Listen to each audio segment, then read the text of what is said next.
All right, jabronis. I'm gonna make a little video telling y'all exactly what I spent to start my company up and how I did it about exactly 1 year ago.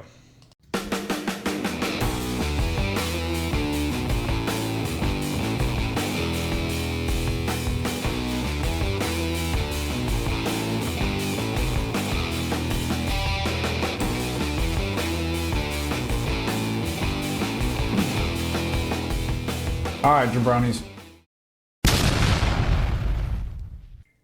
All right, jabronis. Well, there's my intro. I don't know if I'm gonna keep it or not, but so I'm gonna make a video telling y'all how much money I spent starting my company up, what I had to do. It was about 1 year ago today. Like I probably left my other company. It was like around like August 8th or something of 2023.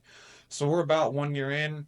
We're tickling $3 million in revenue created so far, and we have done really well. And that's why I've kind of been making these videos because the things I did are repeatable by everybody, and I didn't have any like big money up front. So like what it took for me was it's probably about $7,000. Like I had a truck already that cost 7 grand, but it was paid for. I owned it before I started the company, and but I bought a ladder rack for it that was $400. I spent like $700 buying like some little side boxes for it. Y'all seen my little piece of shit truck out there. Um, then I bought spent 650 on getting a little Milwaukee sewer machine, another 650 I think on like a little trap machine and some batteries. And I think it cost me like $2,000 or $1,000 getting insurance. Probably cost me like $1,000 all in all to get my LLC. And then I probably spent like 500 bucks, $600 setting up my website and my emails. Okay, and so once I had all that going, I spent $100 with Yelp. Yelp, and it was if I spent 100, they said they'd give me $300 for free and free advertising for the first month. So that 100 turned into $400 in leads from Yelp, which those suck. I don't do those anymore. I quit pretty quick. I mean, they don't suck. It's great for if you're just starting out, right? But like I quickly blew up, and I'm going to explain to y'all how I did it here in just a second. But so I spent $100 on that, and that really is all I spent that first month. Actually, I got these shirts made. Some of these, I've got a shitload more now, obviously, but I got some shirts made, and it probably all in all was about $5,000 to $7,000. But that was before I quit my job, right? And then like I spent all that, had my company set up where I was fully ready to go, and like right out the gate, I got a lead from Yelp for like these people who uh, their flooring guy said they had a leak, and it turned out to be a slab leak, and I sold them a major reroute that was like $4,800. And then while I was there, they were doing a remodel. They were like, "How come we don't have our gas turned on?" I was like, "Oh man, y'all's gas is locked out." And so we did a big gas leak search and some repairs, and it was like $3,400. So like my first like good sized job when I quit my company was like turned out to be like almost 8 grand, and I did a bunch of small service calls on the way. And then like pretty quick early on, like I was selling so much from these residential calls I was getting because I am a good salesman. I'm good at presenting what I do, and there's a certain authenticity to me that I think people like can pick up on. Let me adjust this camera. So like people don't really think I'm full of shit. Stupid camera sucks. Okay, whatever. Uh, but I was able to turn those residential calls into like steady revenue, and my father-in-law Chad, he was helping me out on the side a little bit. Jeremy, one of the guys that's still with me, and Chad is too. They were helping me out on the side, and then I got hooked up with this. I don't even remember how I got hooked up with these guys, man. This other plumbing company that's in Irving, and they had like not a lot of plumbers. Like I think like one plumber, and he didn't even have a license. But they had sold all these like a bunch of fast food like McDonald's, Taco Casas, Golden Chicks, Murphy's gas stations, all types of things like that. And the guy called me. They got a hold of me, and they were like, "Hey, we're looking for subs. What would you charge us to do these?" And I was like, "Well, I can give you a price. I can bid the plans and tell you what I would charge you to do it, and you can mark it up from there. Or if you've already sold them, I can give you a price per day." And that's what we wound up doing was a price per day, and it was like $1,600 a day if it was just 2 to 3 guys, or like up to 2 grand a day if it was 3 to 4 guys, depending on what we had to do. And like I charged them overtime, and we wound up to where I wound up billing them about 10 grand a week for like from like September through like January of 2024. I was still doing work for them. And we did all types of jobs for them. But while I was doing that, I was still hard out in the field doing service, right? I was doing residential. And at that point, once I started doing that construction work, because mind you, initially, all I wanted to do was residential. Should have started out with that. All I wanted to do was Jared Williams style residential shit because I had been a manager or like high end plumber at like big commercial shit for so long.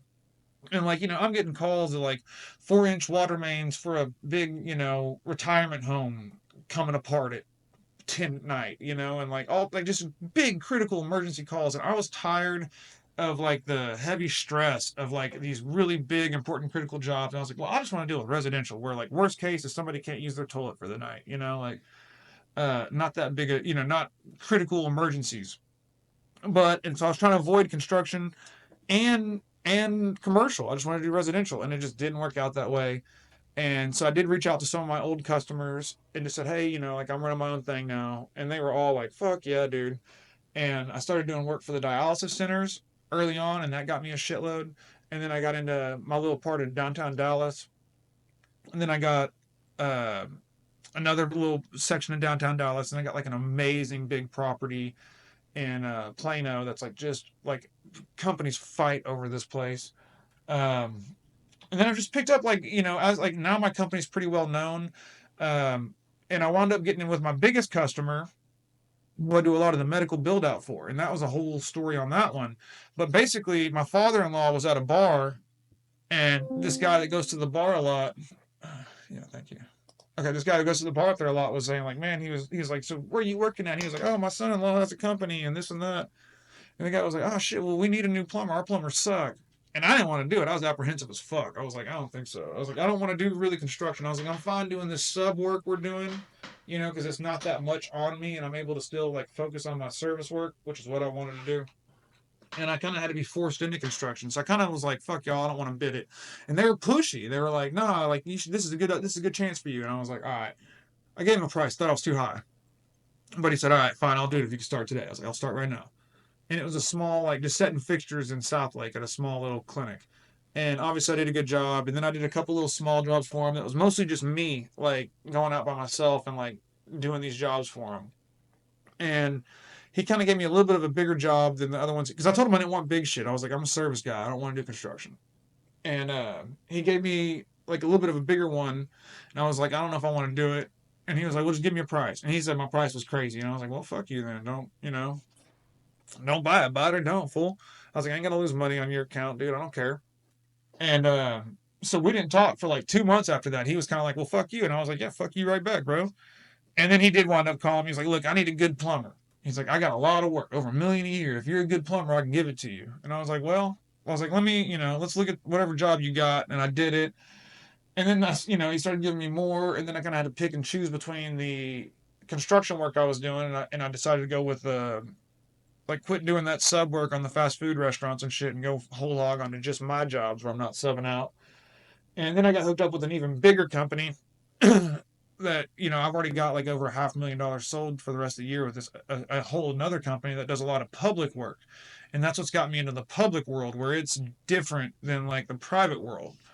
Uh, and then there's been a couple other smaller contractors along the way that are like companies like kind of like my size, like GCs that like I'm a good fit for them. And it's just the service work has skyrocketed from all those different properties I've had, and then the build out and construction work has got to where it's it itself is probably going to hit 2 million this year alone, and then the service work's going to be close to 2 million too. So it's looking really good. And again, I did all that with I think probably 7 grand, and then where like people go wrong is like early on, like I was making the most money I ever made in my life, like after like 2 months in, right? Not even like a month in, right away, right away.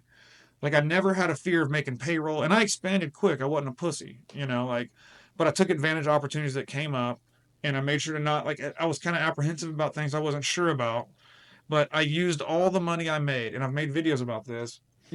All the money I made, like I didn't want to turn it into a lake house or jet skis and shit or like vacations. I just wanted to buy more shit to get more money, buy more vans, hire more guys. Like at first I didn't even have a pro press, right? I had no pro press.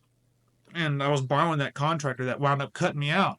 And so that's the only one I had was his, and I was using it, and he quit doing work with me for like 2 months, and I had to go buy one, and then I got two, and then I had two stolen, and then I bought like five. I don't even know how many I got anymore, man. I just bought another one this morning, actually. Uh, but yeah, it was all just like 5 or 7 grand, and then taking advantage of the opportunities and knowing a bunch of people and having a really good reputation as a guy that like no matter what won't cheat and is honest. And I don't know. I guess it all worked out to where I was able to find ways to get the construction done in a way that I'm happy with. Make it's a product that I'd be willing to buy, which is something you got to think about. Like the shit you're selling, like actually take a step back. Don't be yourself, and think like, would I want to buy that shit? You know what I mean? Because that's what I tell my guys. I got to sell this shit, and it's got to be something I'd be willing to buy. I'm not willing to buy this bullshit. You know what I mean? It's got to be high quality. And you can't. You got to be tough, especially in Texas in the trades. You got to be tough. These motherfuckers eat your lunch. Like they ain't. You can't be scared to tell somebody fuck off, dude. I ain't playing your game. You know, which I just did. But I guess that's all I had was like 7 grand, a will to do it, and a good resume. And like fuck, in all honesty, I think after 5 years of being in business, we will hit 10 million in revenue. So, which to me is if y'all know my story and where I come from, that's pretty goddamn impressive, really. So. But oh yeah, the brass cash giveaway thing is over. I told everybody in the comments. I replied to the winners. Obviously, the Ode to the Brass Man was the winner. Then the guy that was the 26th subscriber, which what the fuck, dude, 26th subscriber, man, like obviously got second place. And then Fred Rivas, man, dude who watches every video, every time he just does the old strong shit. I had to throw him something. That's my dude. So, bye.